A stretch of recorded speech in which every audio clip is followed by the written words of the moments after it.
Hello and welcome to the Wildcard Rewind podcast. It's a solo show tonight where we are talking about ADP, rises and fallers, and some of my favourite picks at each value. Let's get into it. I just wanna rewind to when we were young at heart. Back to all those good times. Take me back to the start.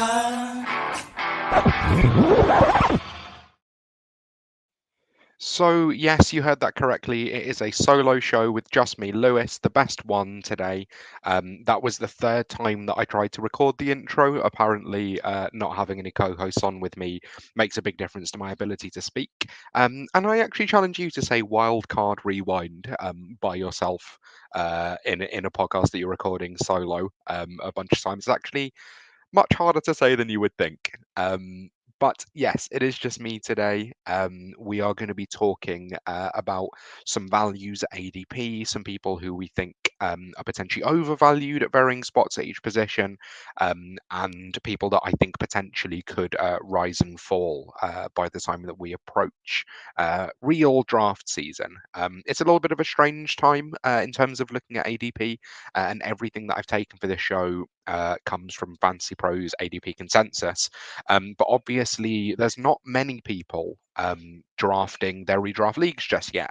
You've got a lot of best ball going on. It's true best ball season, but best ball ADP is slightly different from proper redraft ADP because you do focus on things slightly differently and take players at slightly different values.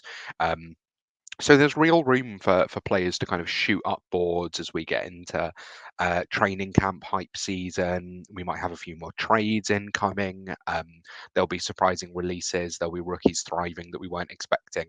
And as we know, we all have the people in our leagues that they'll be trending on sleeper. There'll be someone who's had one highlight reel play in camp, and suddenly that's it. They're rocketing up draft boards. Well, rocketing all the way from like the 20th round to the 15th round, but still, it does make a big difference. But I'll start off with some big news of the week. There's a few big is kind of an overstatement here. So Darren Waller actually announced his retirement. This is something that we've been thinking about for a while. When I've been doing startups this off season, I actually thought he had already retired, but it's good to know that he hasn't. But now he has. In terms of the fancy impact for this season, obviously the next tight ends up would be either Daniel Bellinger or Theo Johnson. Theo Johnson was a real favourite target of mine. Having incredible athletic traits, which is obviously hugely important at the tight end position. He was the real combine superstar of this offseason at tight end in this rookie class. But Daniel Bellinger is probably going to be the starter. We know with tight ends it takes a while to break out, aside from if you're Sam Laporta. Do I have any interest in either of the two? Not really. Tight end is an incredibly shallow position, but this year it seems to be slightly deeper than normal. So there's, probably 30 other tight ends I would happily take before these two.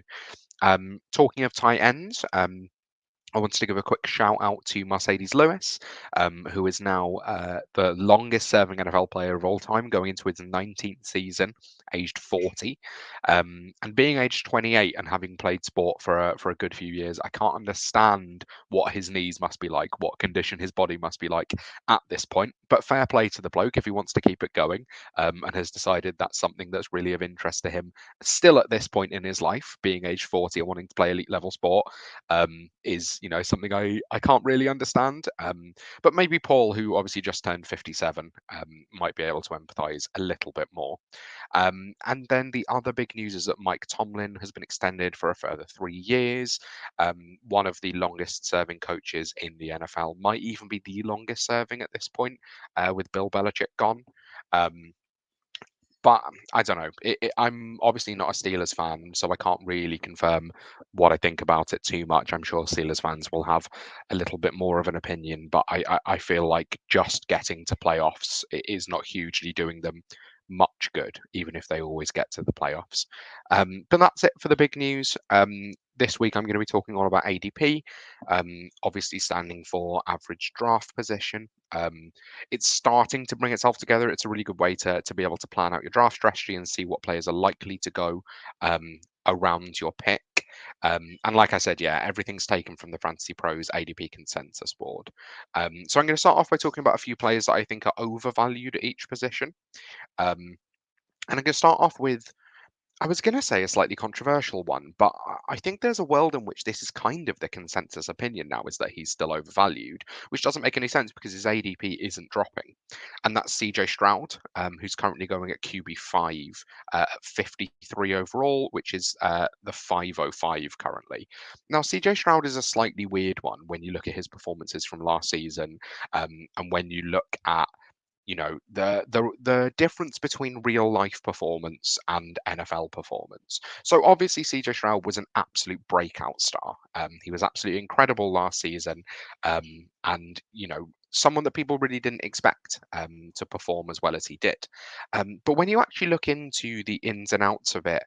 For fantasy last season, he actually wasn't that spectacular. So, in terms of overall finish, he finished as the QB 11. Obviously, he missed at least one game, I believe, with that concussion. But then, even when you look at points per game as well, he finished on 18.7, which was around the same as Brock Purdy, Kyler Murray, Justin Herbert, Patrick Mahomes. So, good good standing to be in, but not quite in that elite tier. So, 7 or 6.5 points a game less than Josh Allen, 4 points a game less than Jalen Hurts, nearly 3 points a game less than Lamar Jackson. So he had a real breakout season, but that doesn't mean to me that he should now be drafted as a QB5. And there's lots of other targets that I like around that range. I generally don't like taking a quarterback in that middle few rounds. I normally think you either go for someone you know is going to be elite, or you wait on it. And when you look at some players that are going around the same sort of range, one of whom is my undervalued quarterback. A little sneak preview there.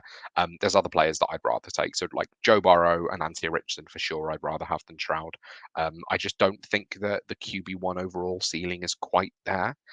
Even if he does potentially have some room to develop, I'm just not 100% confident that I would take him at that range. Then at the running back position, I've gone for Saquon Barkley, who's currently going as RB6 at 14th overall, so the second pick of the second round. Saquon is someone that I really struggle with, actually, and you'll get a lot of people that sort of find him an auto click because obviously the situation in Philadelphia is so much better than it was in New York. It's a better offensive line, it's a better offense. There's other threats that can take people out of the box. But to me, I really struggle with seeing the elite ceiling for Saquon. Now, obviously, they gave him a decent amount of money. They have also then lost Jason Kelsey. But to me, you've too much. One of the benefits of having Saquon Barkley in New York is that he was the best rusher there and the best pass catcher there, the best red zone threat, like the best everything.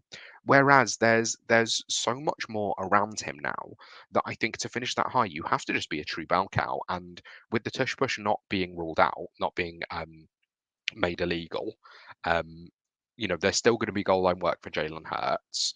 They've still got two elite wide receivers. They've still got Jalen Hurts as a rushing threat. And Saquon Barkley, obviously, has had his injury history, right? So there's definitely an issue there. I just think that in the last two seasons, Jalen Hurts rushed for 28 touchdowns, most of which came within the 5-yard line. So the cat ceiling is really quite an issue there. Even if the efficiency is more likely to improve. But I think going into, he's 27 years old now. He's had multiple quite significant injuries, and the touchdown numbers probably aren't going to be elite. I think that RB6 price is just quite hard for me to pay. As much as I do think he has a ceiling, I struggle being able to see him hitting it at RB6. So I wouldn't be taking him towards the beginning of the second round. My next player at the wide receiver position is DJ Moore. So DJ Moore is currently being drafted at wide receiver 17, but at 28 overall, so the fourth pick of the third round. This is a number of things for me. So DJ Moore has never really been the fancy asset that we wanted him to be. And it feels like every season we find a reason to think this is going to be his season, and every season it never is. Now he did finish as a wide receiver 6 this last season, but actually in points per game, he kind of struggled. So you'll have probably heard me mention a few times that I did a deep dive this off season into how the top 24 wide receivers scored their points, looking at kind of like boom bust rating. And DJ Moore was someone that um, despite finishing as the wide receiver 6, it definitely didn't feel like that. Um, so he scored exactly. He had exactly as many games under 10 fantasy points as he had over 20, and he obviously had a few explosions. Um, the only other player to have, so it's over 29% of their games less than 10 and over 29% over 20 fantasy points. The only other player to have the same was Jamar Chase, which obviously can be attributed to Joe Burrow's injury. DJ Moore did play with Tyson Bagent for a part of the season, but I think that just worries me. He's obviously going into a new offense with a new quarterback with two new wide receivers around him. So for him to finish at wide receiver 17 just feels a little high to me. Less the wide receiver 17 finish, more taking him at the beginning of the third round. I just think, Keenan Allen is going to be Kelly Williams' best friend.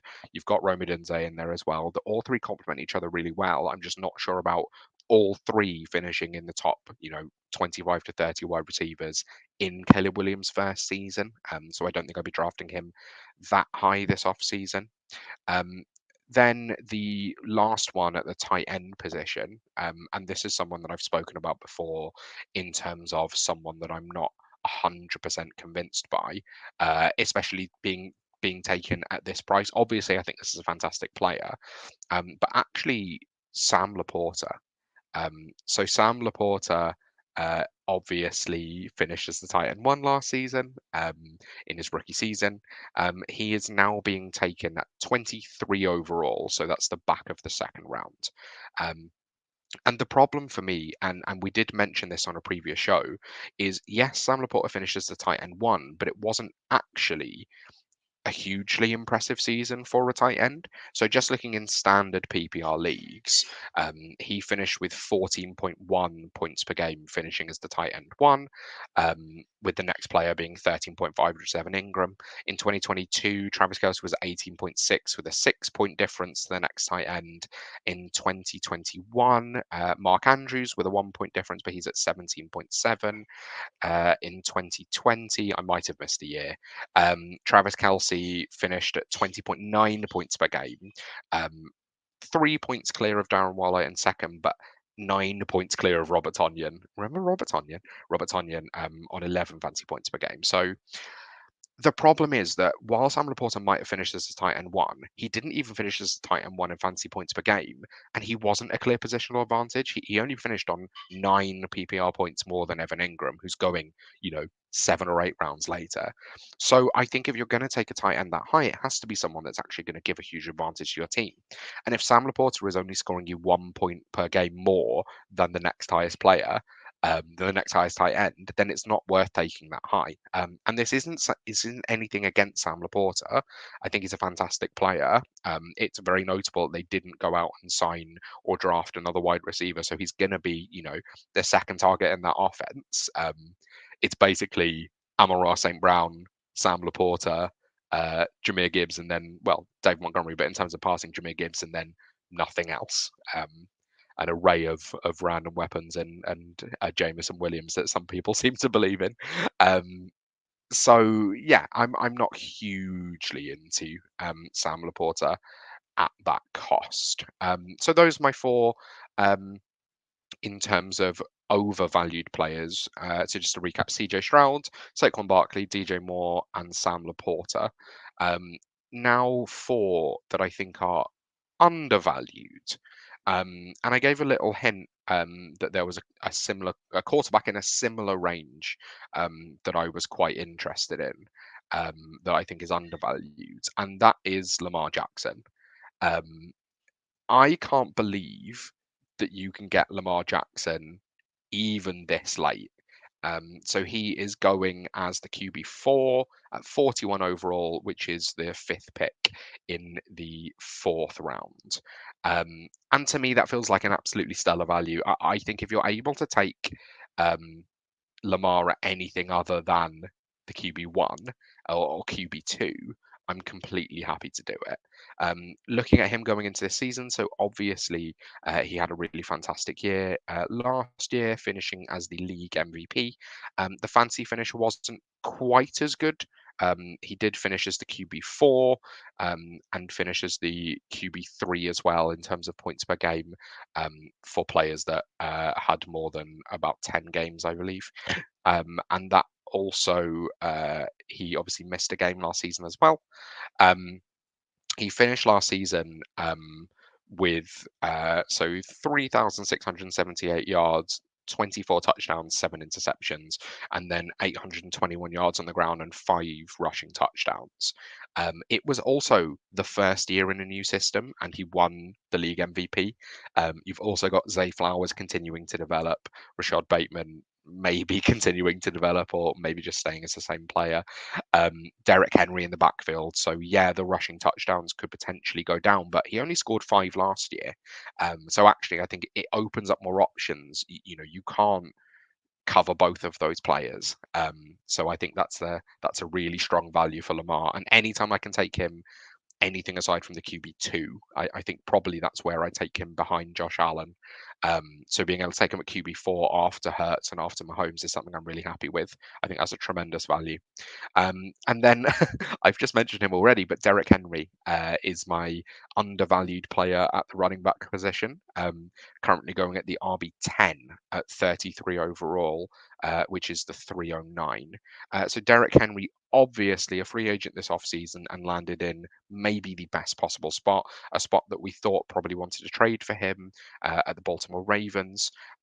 Obviously was a he's 30, and it felt like it was a down season last year, but he finishes the RB8. He still finished with 1,167 yards, 12 touchdowns, didn't score a receiving touchdown, and now plays behind a significantly better offensive line in a significantly better offense, much better quarterback behind him. Like when playing in Tennessee, I mean, the offensive line was absolutely dreadful, but you didn't really have to respect anything else on the field. Like DeAndre Hopkins is a good player, um, but they had Will Levis as well, so there wasn't a huge amount of respect given to the passing game. So you quite often, you'd have Derek Henry in a fantasy team, and then you'd turn over, it would cut him on red zone, and he'd immediately get stuffed, and it would feel very disappointing. But this season, I think there's actually the potential for him to really come back into form. And the most exciting thing with Derek Henry is that he actually didn't really seem like he'd lost a step. We start to think that he's worrying because he's 30, but I can't seem to think that he's actually getting any worse. It doesn't seem like he's age is catching up with him at all yet. So I definitely think in redraft this season, Derek Henry is one of the backs that I think can potentially finish as the RB1. So being able to get him as the RB10, I think, is genuinely insane. And when you look at some of the players that are going around the same sort of range, so obviously I mentioned Saquon Barkley, but he's going after Travis Etienne, he's going after Devon Achan, going just ahead of Josh Jacobs and Rashad White. Um, I'd rather take Derek Henry. I think the upside is really there with him. And then another player that I think is being undervalued at wide receiver, and this is my most rostered player on DraftKings currently, T. Higgins. Still wide receiver of the Cincinnati Bengals.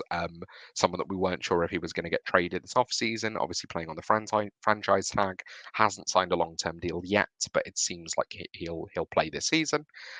Currently going as the wide receiver 28 at 52 overall, which is the 504. Now, it's not been a great last couple of seasons for T. Higgins. He apparently does want to stay at the Bengals. So he's actually not.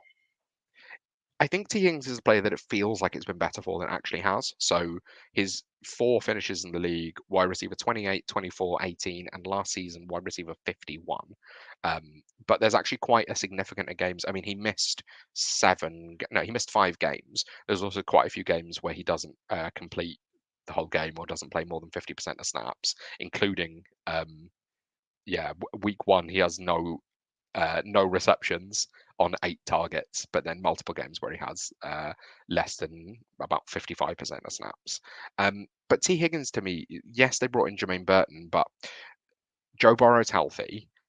They've got, you know, a running back that's probably going to take less receiving work in Zach Moss, even though Chase Brown will. T Higgins still is the same player that we thought he was last season. And the last few seasons, he's been going significantly higher than this. So yeah, it was disappointing last season, but I think it's just disappointing because we know what happened last season, that he was injured and then not fantastic. Last season, he was being drafted as a wide receiver 15, and now he's going as a wide receiver 28, and the situation is exactly the same. So to me, he's quite easy to stack with T Higgins as well. Sorry, with Joe Burrow as well. You can get Joe Burrow quite easily in the 6th, so you can start your draft however you want and then stack those two in the 5th and 6th round. Something that I've really liked doing, particularly on DraftKings. So then my last undervalued player, I struggled with this at tight end, because tight end it's quite easy to see. There's the quite distinct top 4 or 5, and then a huge drop off, and all of them. I really like Evan Ingram. I've spoken about that a lot, but you look at where Evan Ingram's going, and you go, yeah, I can sort of see that. I think that's about right. I've ended up going for, and Paul is going to kill me for this one. It's his least favorite player in the league, but Kyle Pitts going at tight end 6 at 61 overall, which is obviously the 601. I actually really quite like Kyle Pitts this offseason. Particularly the fact that the Falcons have gone out of their way to bring in the previous Rams OC. They've brought in a new quarterback in Kirk Cousins. They've not really brought in any receiving help aside from Darnell Mooney. Um, so Kyle Pitts is still the second option on the team. The problem with Kyle Pitts was never Kyle Pitts himself. It was never the talent. It was always the situation. He, never had a great quarterback. Obviously, he had Matt Ryan, but old Matt Ryan wasn't quite the same player. He struggled through the Arthur Smith years. Now he's got a better offensive play caller, a better offensive mind, and also a better quarterback. Even if Kirk Cousins isn't healthy and it's Michael Penix will be quite happy to absolutely feed him targets. So I actually really like Kyle Pitts this offseason. Sorry, Paul. Um, so moving on, just a few quick fire questions to close me out. There was going to be a game, but it's quite hard to play a game by yourself because I know all the answers. So I've got a couple of players that I could see rising in ADP as we approach draft season. The first one, so these first two were both potentially trade related, or more related to another player than these two. Hollywood Brown, wide receiver 36 at 68 overall, so 607. Obviously signed as a free agent with the Kansas City Chiefs. If Rashee Rice is suspended, I expect him to vault Rice in terms of ADP. So where they're going currently, I mean, I'm pretty confident that Xavier Worthy is actually currently the top drafted wide receiver.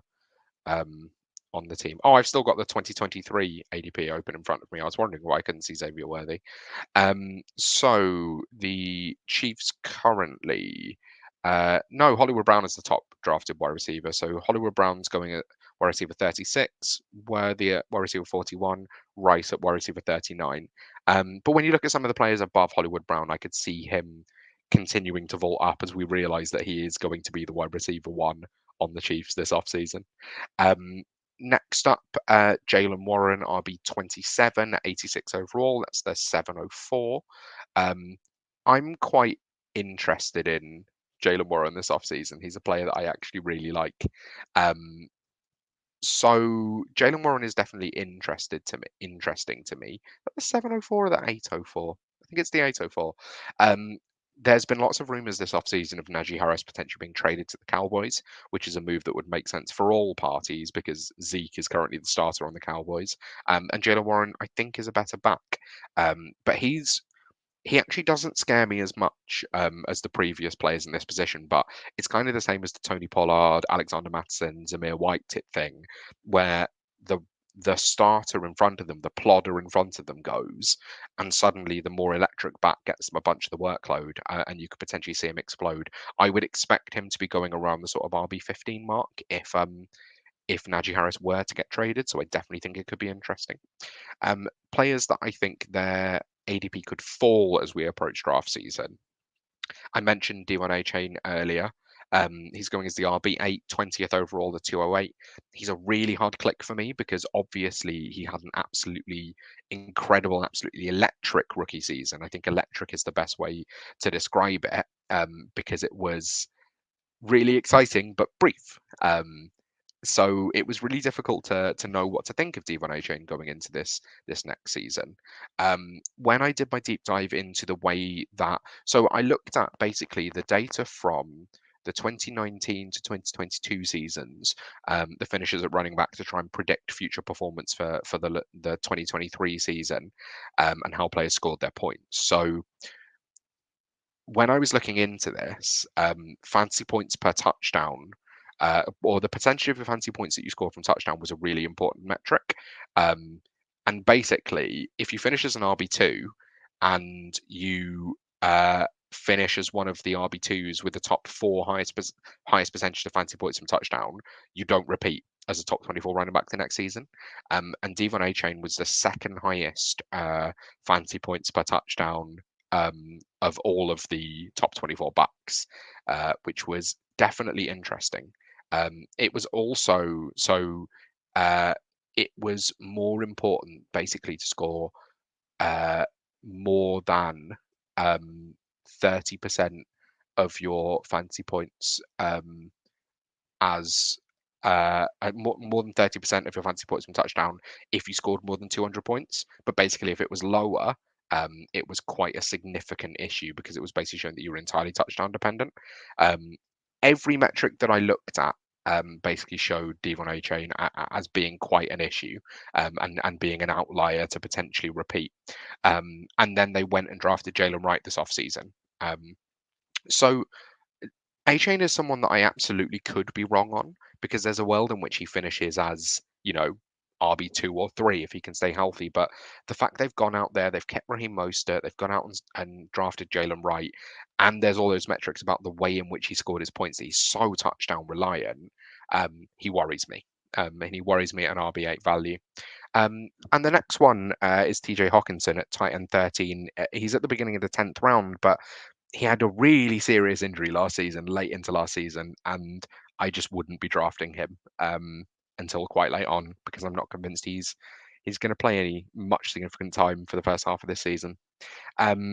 So yeah, those are my risers and fallers.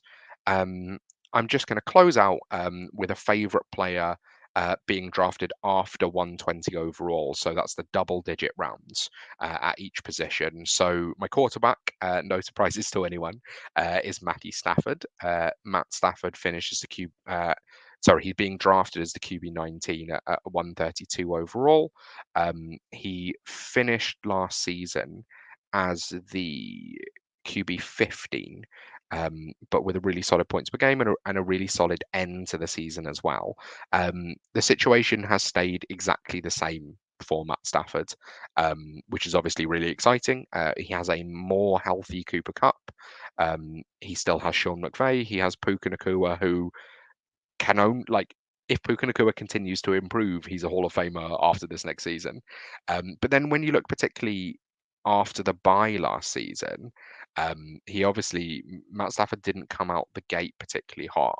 But if you look at his, you get a 17 game pace for the games that he had after the week 10 bye. It suddenly looks a little bit more rosy to him. So if he'd continued at that 17 game pace, he would have finished as the QB3. And suddenly that looks a little bit more exciting, doesn't it? Entertainingly, he would have finished with negative 7.3 rushing yards. Not a very mobile quarterback is our Matthew. So he's someone that I really like potentially as a QB2 option. Gus Edwards at running back going at RB 38, 123 overall. I think he's going to be the lead back in a really run heavy system. I can't understand why he's going this late. I know it's not a sexy pick, but Gus Edwards had a really solid season last season. He was really usable in fantasy. And now he's gone to well, probably not an even better situation because the offensive line probably slightly worse, maybe just as good, but a really run heavy system. Um, Similarly, Joshua Palmer at wide receiver 58, 134 overall. I wouldn't be surprised to see Joshua Palmer be the number one option on this team in the passing game. We all really like Lab McConkey. We're all really hoping for the best for Quentin Johnston. I've mentioned before that he's someone I do quite like taking the occasional sharing because it just can't really get worse. But Joshua Palmer was the more consistent wide receiver of the two last season. And when Keenan Allen and Mike Williams were injured, he kind of established himself as being very usable in fantasy. So wide receiver 58 with his main competition being a rookie, I really like that value. And then at tight end, and I don't like closing out the show with something that feels this disappointing, because it's Mike Gesicki, tight end 28 at 208 overall. I don't like chasing Bengals tight ends. We do it each season, but Mike Gesicki is the best one that they've had. They lost Tyler Boyd. They drafted Jermaine Burton, but I wouldn't. Tyler Boyd is such a safe pair of hands underneath. I don't know if that's Jermaine Burton's role, even if he'll probably start playing out the slot. Um, Mike Gesicki is just straight up a wide receiver. He's just a big slot. So I wouldn't be surprised to see him have some value. And seeing him going at 208 overall, he's barely even being drafted. So it's absolutely a player that you can go and get at the end. And if he's nothing, you can drop him after week 2 or week 3. Um, so a bit of a short one today as a solo show, but me talking for half an hour, if each of us in the regular pod took for half an hour, that'd be 90 minutes. So if anything, you've got more value for money because it's been condensed into just me, into just your favorite one. But thank you so much for sticking with me for a solo pod. I've really enjoyed that. Let me know on Twitter if there's anyone that you disagree with or any particular values that you think you've spotted. So thank you so much for tuning in. Make sure to subscribe and follow us on Twitter at Wildcard Rewind. Head on over to our YouTube channel, search for us at Fantasy Wildcard, and make sure you give us a subscribe. And we will see you next week when there will be more people than just me on the show. Thank you so much for listening.